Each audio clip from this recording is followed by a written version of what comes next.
ርቀታችን ጠብቅ። እኔም ጳጳሱ እኔ ዕቃ ሆኜ ባረኩት እንጂ የባረከው እኮ እግዚአብሔር ነው፣ ያከበረው እግዚአብሔር ነው። ይህን አምኜ ርቀቴን ጠብቄ ነው መሄድ ያለ እየተሻሸው እንደ ጓደኛ ካህን መሆን ማለት የእግዚአብሔር ጓደኛ መሆን ማለት ነው ወይ? በእውነት እኔ ጳጳስ ሆንኩ ማለት የእግዚአብሔር ጓደኛ ሆንኩ መሰላችሁ እንዴ? አይደለም እኮ ባሪያ እኮ ነኝ። የምርጫ ጉዳይ ነው እንጂ እኮ ሁሉም እኮ የእግዚአብሔር ባሪያ እኮ ነው። ስለዚህ ይህን ርቀት ጠብቁ፣ መምህራኑ አስጠብቁ። በእኛና በታቦቱ መካከል ክፍተት ሊኖር ይገባል፣ ጋፕ ሊኖር ይገባል።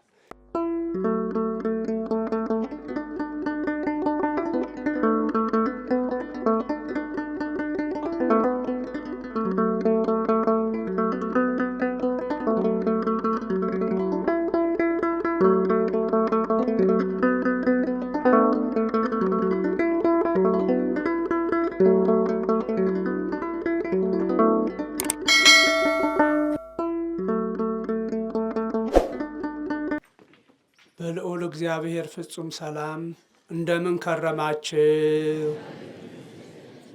እንደምን ሰነበታችሁ? እንደምን አረፈዳችሁ? አሜን። እስካሁኗ ሰዓት በረድኤት ያልተለየን በዕድሜያችን ላይ ለእኛ የንስሐ ዕድሜ በመጨመር በዚች ሰዓት ተገኝተን እንዲህ በአንድ ላይ ሆነን ስሙን እንድንጠራ ቃሉን እንድንሰማ ስላደረገልን ሁሉ እንድናመሰግነው ያሰባሰበን የሁላችን አስገኝ ጠባቂና መጋቢ አምላካችን እግዚአብሔር በድጋሚ ይመስገን። እኔ ማሳሰቢያ ለመስጠት ያህል ነው ትንሽ የምናገረው። ለዚህም እንደ መነሻ ያደረኩት ልክ ዛሬ ይህን ቤተ መቅደስ አስገንብታችሁ እኛ ባሪያዎቹ እግዚአብሔር ይባርክ ዘንድ መሳሪያ እንድንሆን እንዳደረጋችሁት ሁሉ የመጀመሪያውን በእንጨት፣ በድንጋይ፣ በከበሩ ድንጋዮች፣ በወርቅ፣ በዕንቁ የተሰራውን ቤተ መቅደስ ንጉሥ ሰሎሞን ሰርቶ ሲጨርስ እንደ ዛሬው እኛ እያደረግን እንዳለነው የምርቃት መርሃ ግብር አዘጋጅቶ ነበረ። በዚያ መርሃ ግብር ላይ እግዚአብሔር ፈጣሪያችን ለሰሎሞን ተገልጾ ሲናገር ሰማይኩ ጸሎተከ ወስለተከ ዘሰአልከ በቅድሜየ፣ በፊቴ ሁነህ የጸለይኸውን ጸሎት ሰምቻለሁኝ። ወቀደስክዎ ለዝንቱ ቤት ዘሃነጽከ፣ ይህን የሰራኸውን ቤተ መቅደስም ስሜ ለዘላለም ይኖርበት ዘንድ ይጠራበት ዘንድ ለይቸዋለሁ፣ አክብሬዋለሁ ብሎ ነገረው ይለናል የመጽሐፈ ነገሥት ቀዳማዊ ጸሐፊ። ንጉሥ ሰሎሞን ያው ሁላችሁም በተደጋጋሚ ትምህርቱ ሲሰጥ እንደሰማችሁት በህንፃ የመጀመሪያ ቤተ መቅደስ የሰራልን ሰው ነው ንጉሥ ሰሎሞን። ከዚያ በፊት እግዚአብሔር ፈጣሪያችን በነቢዩ በሙሴ አማካኝነት የቃል ኪዳኑን ታቦት ከሰጠን ጊዜ ጀምሮ ይኖር የነበረው በድንኳን ነው። ለ500 ዓመት ያህል ታቦተ ጽዮን የቃል ኪዳኑ ታቦት ተቀምጦ ይኖር የነበረው በድንኳን ነው። ያው በመጀመሪያም ታቦት እንደሚያስፈልገን የጠየቅነው እኛ አይደለንም። ያስፈልጋችኋል ብሎ በሙሴ አማካኝነት የሰጠን አዋቂው እግዚአብሔር ነው። የመጀመሪያውን ጽሌ ወይም የመጀመሪያዎቹን ጽላት የሰጠን እንድናበዛቸውም እንደገና እሱ እንዳሳየን አድርጎ ሰው እንዲሰራ የፈቀደ ራሱ እግዚአብሔር ነው። ከኛ የሆነ ነገር የለም። የመጀመሪያውን ታቦተ ሕግ ሙሴን ጠርቶ በደብረ ሲና ተራራ የሰጠው ራሱ እግዚአብሔር ነው። የመጀመሪያው ጽሌ ሲሰበር ቀር ከመቀዳሚ እንደ መጀመሪያው አድርገህ ስራ ያለ እግዚአብሔር ነው። ሙሴ የመጀመሪያውን ጽሌ ወይም ታቦተ ሕግ ቀርጾ ሲያቀርብ በታቦቱ ላይ መጻፍ ያለባቸውን ሕገጋት የጻፈ ራሱ እግዚአብሔር ነው በእጆቹ። ታቦት ሲባል ጽሌ ሲባል የሰው ፍልስፍና ውጤት እንዳይመስለን ያሰበው ሰርቶ የሰጠን ማብዛት እንደምንችል ደግሞ ሙሴን ሰርተህ አምጣ ያለ ማን ነው? ማን ነው? እግዚአብሔር ነው። እግዚአብሔር ነው። የታቦቱም ዓላማ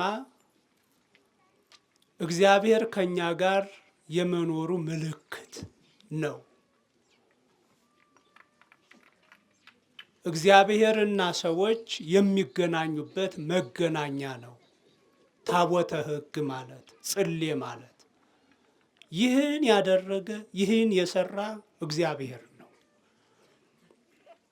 ይህን አድርጎ የሰጠን ታቦተ ሕጉን የሰጠን እግዚአብሔር በምን አይነት አኗኗር እንዲኖርም መመሪያ የሰጠ እሱ ነው። በድንኳን እንዲኖር ድንኳኑ ምን አይነት ዲዛይን እንዲኖረውም ደግሞ የነገረ ምን አይነት ስፋት፣ ምን ያህል ስፋት፣ ምን ያህል ቁመት፣ ምን ያህል ቅርጽ እንዲኖረውም መመሪያ የሰጠ ራሱ እግዚአብሔር ነው። በዚህ መመሪያ መሰረት ከሙሴ ዘመን ጀምሮ ንጉሥ ሰሎሞን እስከተነሳበት እስከ 970ዎቹ ቅድመ ልደተ ክርስቶስ ዓመት ላይ ይኖር የነበረው ታቦቱ በድንኳን ነው። በዚህ ዘመን ግን ንጉሥ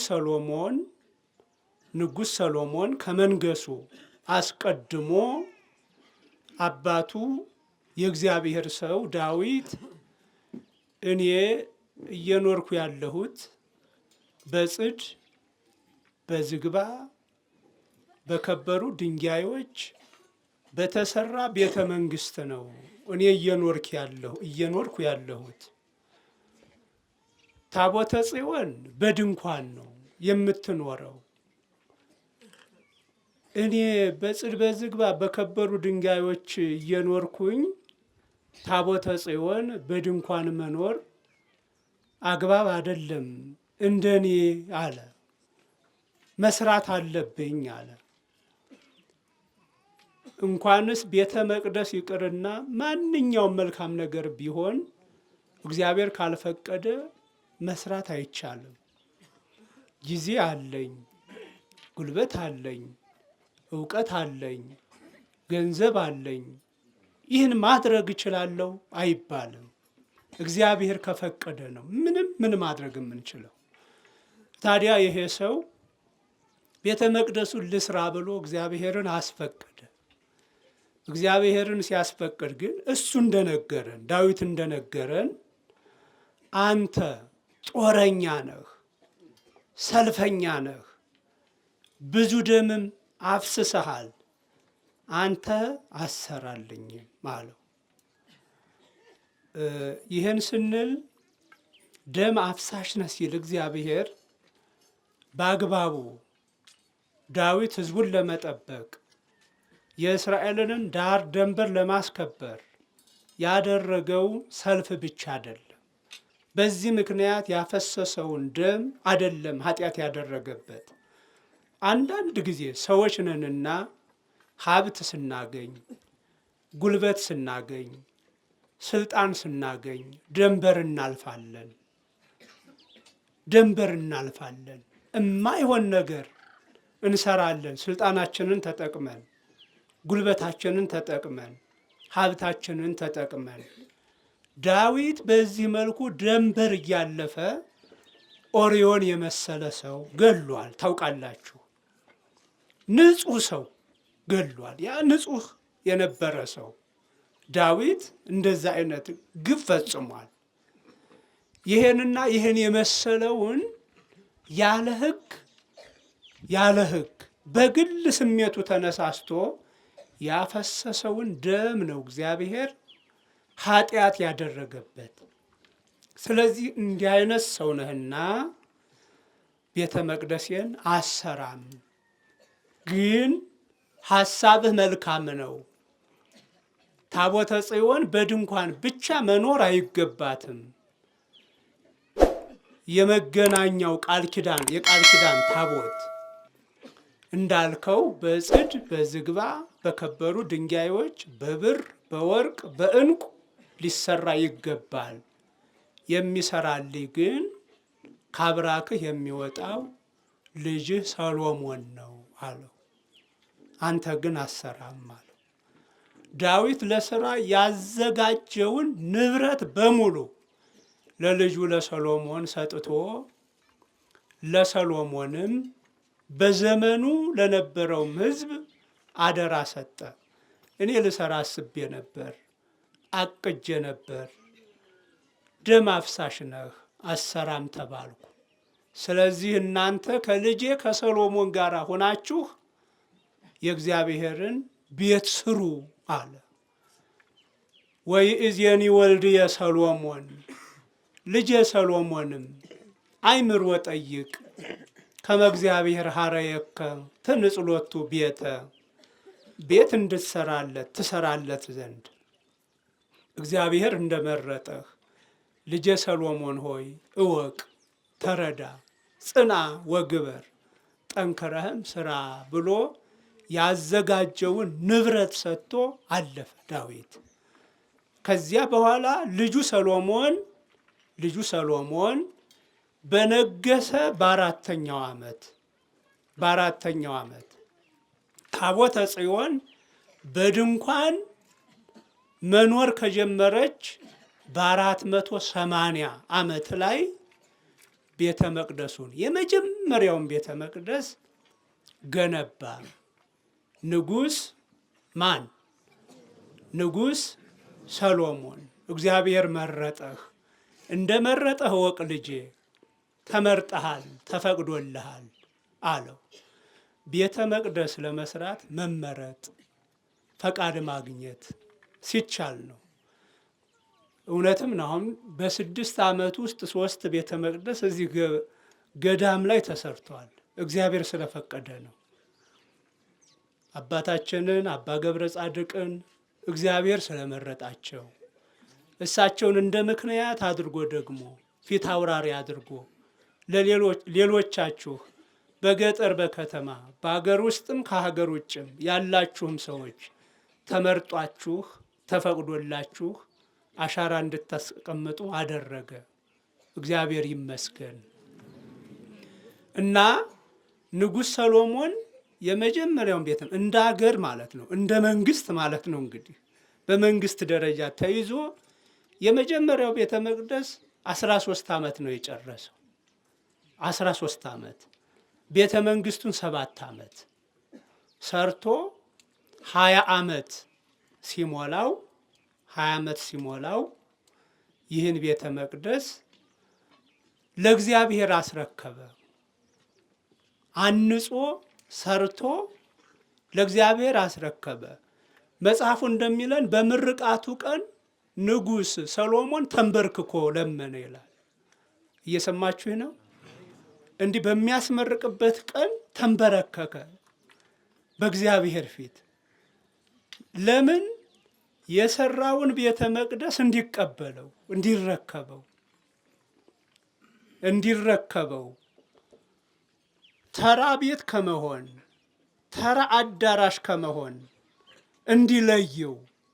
በምድር ላይ ከዚህ በተሻለ የተሰሩ ግንባታዎች ይኖራሉ፣ ህንፃዎች ይኖራሉ። ከዚህ ቤተ መቅደስ ሰማይ ወሰማየ ሰማያት እያአክሎ አለ። እግዚአብሔርን ሰማይ ከሰማይ በላይ ያለ ሰማይም አይመጥነውም እኮ አለ። አይመጥነውም። ይልቁን ምን የሰራሁት ቤተ መቅደስ እንዴት ይመጥነዋል አለ። 13 ዓመት በአገር ደረጃ መንግስታዊ ፕሮግራም ተይዞ የተሰራ ቤተ መቅደስ ነው። አይገርማችሁ? እንደዛ አድርጎ ሰርቶ ትህትናው ተመልከቱ። ሰማየ ሰማያት እኮ አይመጥንህም ላንተ፣ ይልቁንም ይሄን የሰራሁት ቤተ መቅደስማ ምኑ ይመጥንሃል አለ። ምኑ ይመጥንሃል ጌታዬ? ግን አንተ ሰው ወዳጅ ነህና ተቀበለኝ። በዚህ ቤተ መቅደስ የሚጸለየውን ጸሎት በጥቅሉ ስማ። በዝርዝር የተለያዩ ችግሮችን አንስቷል። ረሃብ ቢሆን በህዝብ ላይ ረሃብ ቢመጣ ህዝቡ በዚህ ቤተ መቅደስ መጥቶ ቢያለቅስ፣ በህዝብ ላይ ጦርነት ቢመጣ ህዝቡ በዚህ ቤተ መቅደስ መጥቶ ቢያነባ፣ ቢያለቅስ፣ ቢጮህ፣ በህዝብ ላይ በአገር ላይ በሽታ ወረርሽ ቢመጣ ህዝቡ መጥቶ ቢያለቅስ፣ ቢያነባ፣ ኃጢአተኛ ሁሉ በደልኩኝ ብሎ መጥቶ ቢያለቅስ፣ ቢያነባ በሰማይ ሆነህ ስማ አለ። በዚህ ቤት የሚለቀሰውን ልቅሶ በሰማይ ሆነ ተመልከት። በዚህ ቤት የሚጮኸውን ጩኸት በደልኩህ ብሎ የሚጮኸውን ሰው ጩኸት፣ በሀገር ላይ ረሃብ ሆነ፣ ቸነፈር ሆነ፣ ጦርነት ሆነ፣ ሰላም ጠፋ ብሎ የሚያለቅስ ሰው ሲኖር አንተ በሰማይ ሆነህ ስማ አለ። ተንበርክኮ ነው ይሄን የሚለው። ልክ እንደ ዛሬው ሰርቶ ሲያስመርቅ ተንበርክኮ በሰማይ ሆነ ስማ አለ። እግዚአብሔርም ምን ይለናል? ሰሎሞን እንደነገሰ ጸልዮ ነበር ወደ እግዚአብሔር። በገባኦን የሚባለው የእስራኤል ምድር ክፍል ገባኦን የሚባለው ላይ እዛ ላይ ሆኖ ሰሎሞን እንደተሾመ ወጣት ነው። አሁን እኔ ይህንን ታላቅ ሕዝብ እንዴት አድርጌ ነው የምመራው? እንዴት አድርጌ ነው የማስተዳድረው? አቤቱ ይህንን ሕዝብህን እንድመራው እንዳስተዳድረው ማስተዋልን ስጠኝ ብሎ ጸልዮ ነበረ። ተመልከቱ። እችላለሁ ሁሉ አለኝ አላለም።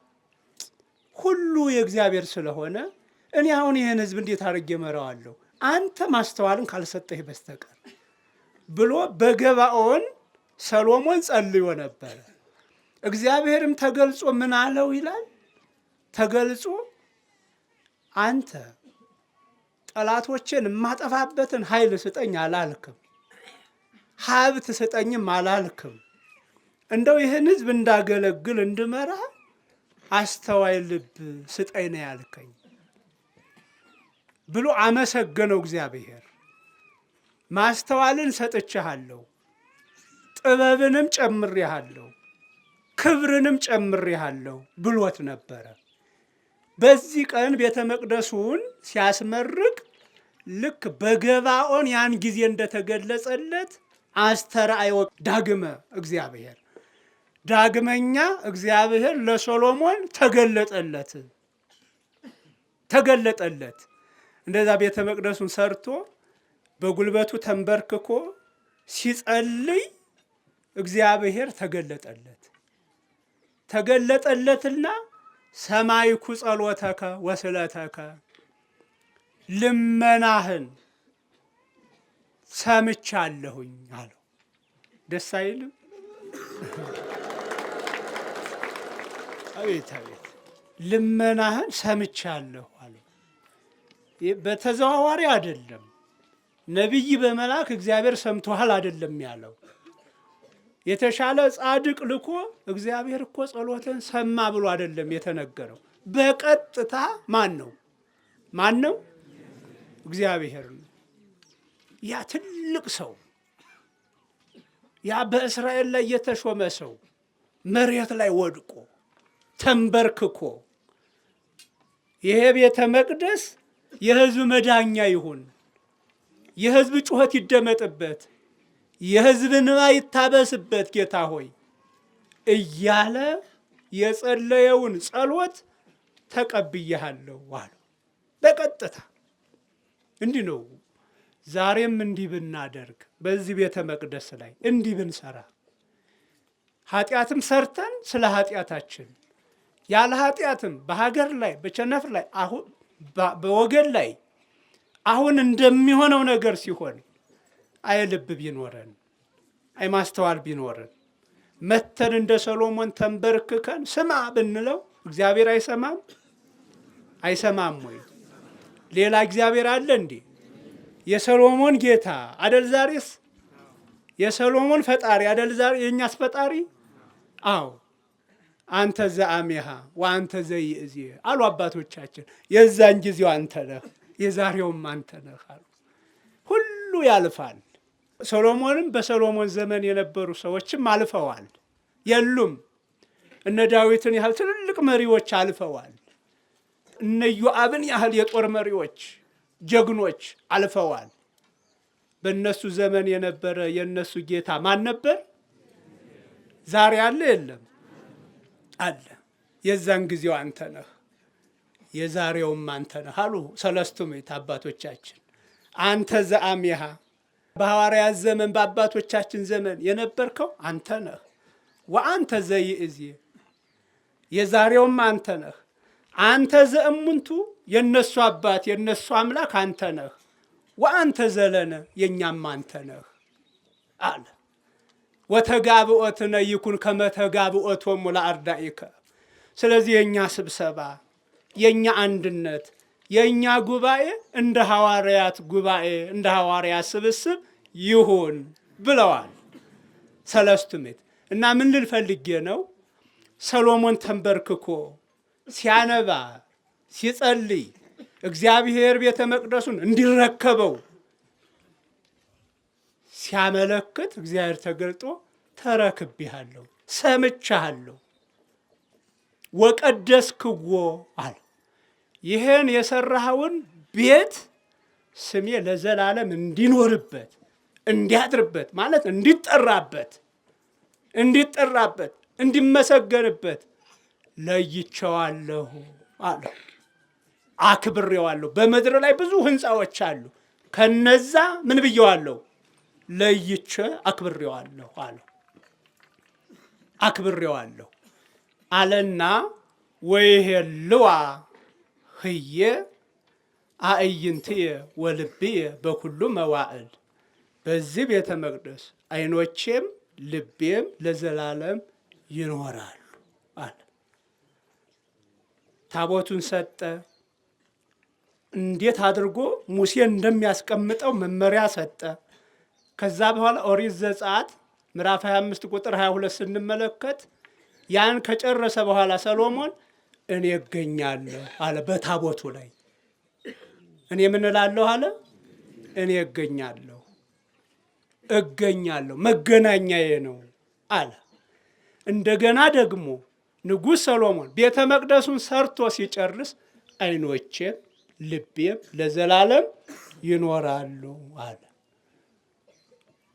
ባዶ ቤት አይደለም የምንጮኸው፣ ባዶ ዋሻ አይደለም የምንጮኸው፣ ባዶ ዋሻ አይደለም የምናነባው።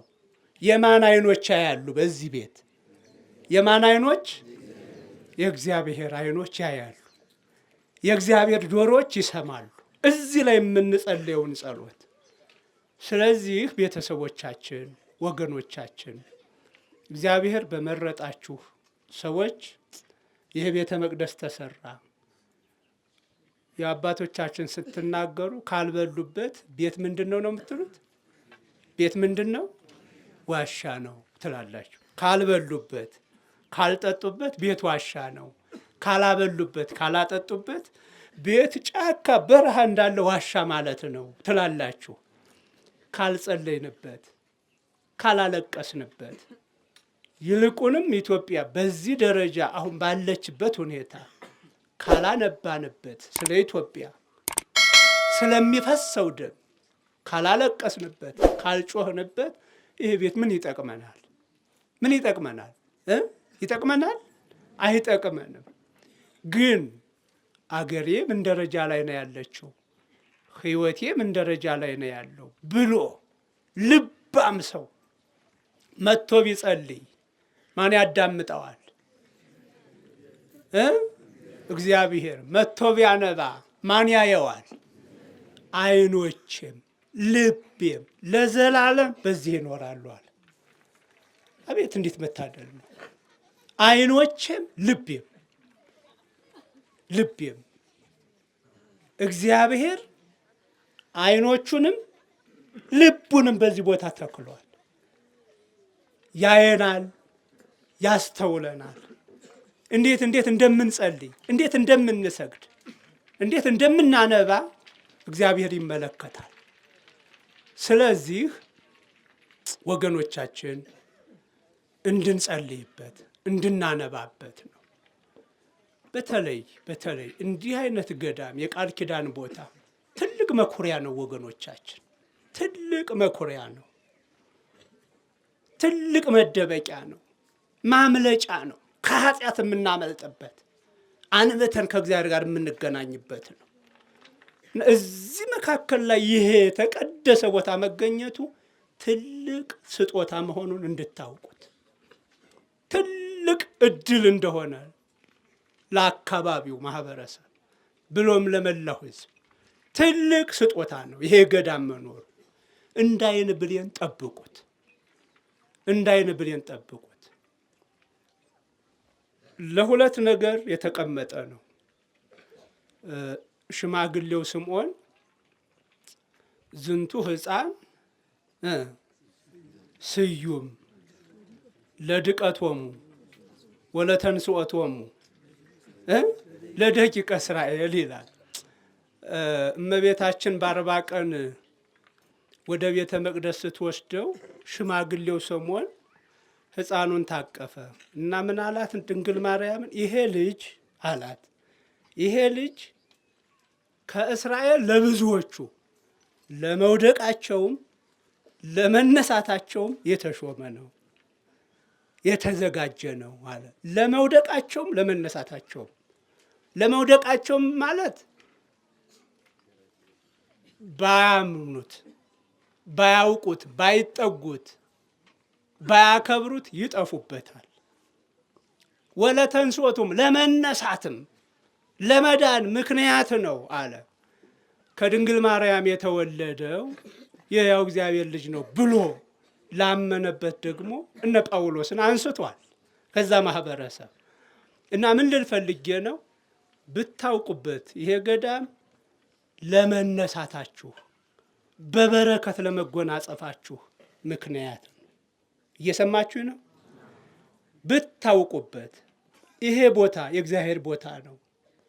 ይሄ ቦታ ቅዱሳን ከእግዚአብሔር ጋር ሰዎችን የሚያገናኙበት ነው ብላችሁ አምናችሁ ብትጸልዩ፣ ሱባኤ ብትይዙበት የስጋም የነፍስም ችግራችሁ ይፈታል። በስጋም በነፍስም ትጠቀሙበታላችሁ። በአንጻሩ ግን እንጨት በመቁረጥ ዕቃ በመውሰድ ድንጋይ በመወርወር ከሄዳችሁበት ደግሞ ለመጥፋታችሁ ምክንያት ነው። ዘር ማንዘራችሁ ጥፍት እንዲል ያደርጋል። እየሰማችሁ ነው? አክብራችሁ ያዙት፣ አክብራችሁ ያዙት። የማንም ቦታ እንዳይመስላችሁ፣ የእናንተ ነው። እግዚአብሔር እንዲኖሩ የፈቀደላቸው የጥቂት መነኮሳያት ንብረት እንዳይመስላችሁ። የመላ ዳውንት መሸጎጫ ነው፣ መጠለያ ነው፣ ማምለጫ ነው። በተለይ በዚህ ዘመን ሱባኤ እየገባችሁ ስለ ኢትዮጵያ፣ ስለ ሕዝቦቿ ስለሚፈሰው ደም ብታለቅሱበት፣ ብትጸልዩበት ሁላችሁ መልስ የምታገኙበት ቦታ ነው እና ጠብቁት ለማለት ነው። ጠብቁት። እንኳን እግዚአብሔር በእውነት በስንት ዓመት አንድ ቤተ መቅደስ እንደሚያልቅ አስቡት። እንግዲህ ከመጣው ነው እስትንፋሰ ክርስቶስም አሁን የአርሴማም ይሄም ያለቀው እና አንድ ቤተ መቅደስ ለመስራት 20 ዓመትም እየጨረሰ ነው። አሁን በኢትዮጵያ የኢኮኖሚ የብዙ ነገር ችግር ተደምሮ ማለት ነው። እዚህ ገዳም ላይ ግን በ6 ዓመት በ7 ዓመት ውስጥ 3 ቤተ መቅደስ በዚህ አይነት መልኩ ሰርቶ መገኘት ይሄ እግዚአብሔር ፈቃድ ነው በእውነት እና ይህን ያደረገ እግዚአብሔር ምን ይባል? እግዚአብሔር ይመስገን ይባል እንጂ አመስግኑ፣ አመስግኑ። ሌላው እንደው እንደ ማሳሰቢያ ከሁሉም አድባራት መጥታችኋል፣ እግዚአብሔር ይመስገን። አብዛኛው ደብር ላይ ተወካዮች መጥታችኋል። እንዲያው በዚሁ አጋጣሚ ታቦት በምናከብር ጊዜ፣ ዑደት በምናደርግ ጊዜ የምናደርጋቸውን ጥንቃቄዎች ለማስታወስ ፈልጌ ነው። እንዳልኳችሁ የቃል ኪዳን ታቦት ነው። እግዚአብሔር ከእኛ ጋር የመኖሩ ምልክት ነው። እኛና እግዚአብሔር የምንገናኝበት መገናኛ ነው። የኢያሪኮ ግንብ ፈርሶበታል። ዮርዳኖስን ተሻግረውበታል በታቦቱ በቃል ኪዳን። ስለዚህ ታቦት በምናከብር ጊዜ ካህናት አባቶቻችን በጋቢያችሁ ላይ ልብሰ ተክህኖ ለብሳችሁ ጽናት ያዙ፣ ጥላት ያዙ። ለቤተ ክርስቲያን አገልግሎት የተዘጋጀ ልብሰ ተክህኖ አለ። ቀሚስ አለው፣ ካባ አለው፣ አክሊል አለው። ሻሻችሁን መቀመጥ፣ ጋቢያችሁን መቀመጥ ይኖርበታል። ቀሚሱን ለብሳችሁ ካባውን ደርባችሁ አክሊሉን አድርጋችሁ ጥላ ያዙ፣ ጽና ያዙ። እያያችሁ ከሆነ ድንገት ታቦት ሲወጣ እንዲሁ ያለ ፕሮግራም ድንገት የተገኘውን ሰው ዝም ብሎ ጋቢው ላይ ካባውን ጨምሮ ጥላ ያዝ ይሉታል እንለዋለን። አይገባም። በጣም ነውር ነው፣ ኃጢአትም ነው። ይህን አታድርጉ። አብዛኛው የዳውንት አድባራት ተወካዮች አላችሁ ብዬ አስባለሁ። በዓል ሲሆን ታቦት የሚያከብረው ማን ነው? ምንድን ነው የሚለብሰው? ታቦቱ ሲወጣ ለታቦቱ ጥላ የሚይዘው ማን ነው? ቀድሞ መዘጋጀት። ምንድን ነው የሚለብሰው? ታቦቱ ሲወጣ ፊት ለፊት ሻኩራ ወይም ጽና የሚይዘው ማይጠንቱን የሚያጥነው ማን ነው? ምንድን ነው የሚለብሰው? መስቀል የሚይዙት ዲያቆናት እነማን ናቸው? ምንድን ነው የሚለብሱት ብሎ ፕሮግራም አውጥቶ ነው። ታቦት እኮ ነው የምናከብረው። አምነን አይደለ? እግዚአብሔር በታቦቱ አማካኝነት ይባርከናል ብለን አይደለ? ተራ ሰው እኮ አይደለም የምናከብረው፣ እግዚአብሔርን እኮ ነው። እና እንደው ድንገት ዝም ብሎ ጋቢ ላይ እንደው ነውር ነው በእውነት። እንደው ጋቢ ላይ ዝም ብሎ ልብሰ ተክህኖ ጣል አድርጎ ሻሹን እንደጠመጠመ ነውር ነው። ይሄን እናርመው አባቶች። ይሄ ሁሉ ጎሎ እኮ ነው እንዲህ የምናልቀው እኮ። እግዚአብሔር ብዙ ነገር አይጠብቅ። አሁን ታቦት በወጣ ጊዜ በስነ ስርዓት ቀሚስ ለብሶ ካባ ለብሶ አክሊል አድርጎ መውጣት ምን ጭንቅ ነው? ይሄ በጣም ትንሽ ነገር ነው። የሚያስገኘው በረከትና መርገም ግን ትልቅ ነው። ይሄን ጥንቃቄ አድርጎ አባቶች ርቀትን መጠበቅ። ለምሳሌ አንድ ሊቀ ጳጳስ ሲባርክ ነው ታቦት የሚሆነው። መቼም ክህነቱ የእግዚአብሔር ቢሆንም ዲቁና ለመቀበል ጳጳስ ያስፈልጋል። ዕቃ ሆኖ ያገለግላል ለእግዚአብሔር። ሀብቱን የሚያሳድረው እግዚአብሔር ነው። ታቦቱንም ቢሆን የእግዚአብሔር ማደሪያ እንዲሆን የሚያደርገው ማን በመሳሪያነት አገልግሎ ነው? ጳጳሱ ነው አይደለም?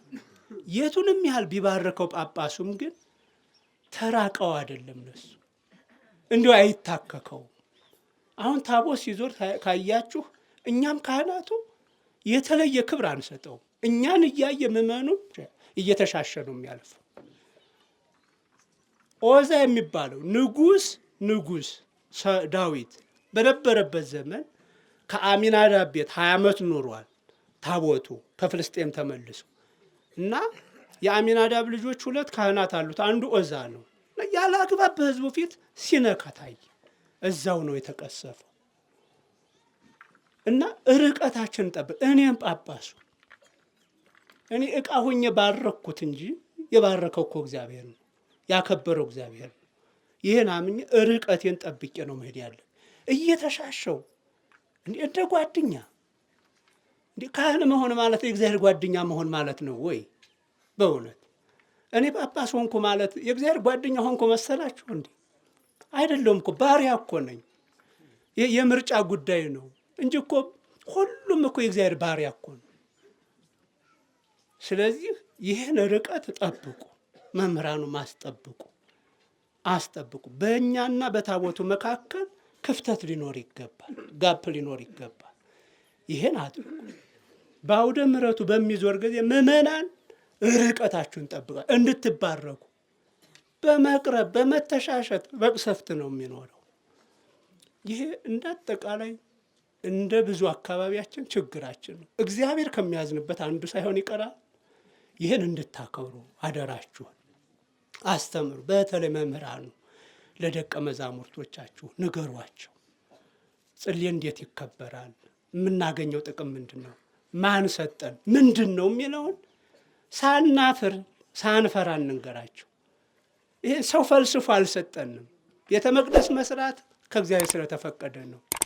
ታቦት ከእግዚአብሔር ስለተሰጠ ነው። ይህም በአግባቡ አውቀው እንዲያሳውቁ አክብረው እንዲያስከብሩ ለተማሪዎቻችሁ መንገር፣ ለዲያቆናቱ ለካህናቱ መንገር ይገባልና ይሄን እንድንጠብቅ አደራ ለማለት ነው። እግዚአብሔር ከሁላችን ጋር ይሁን።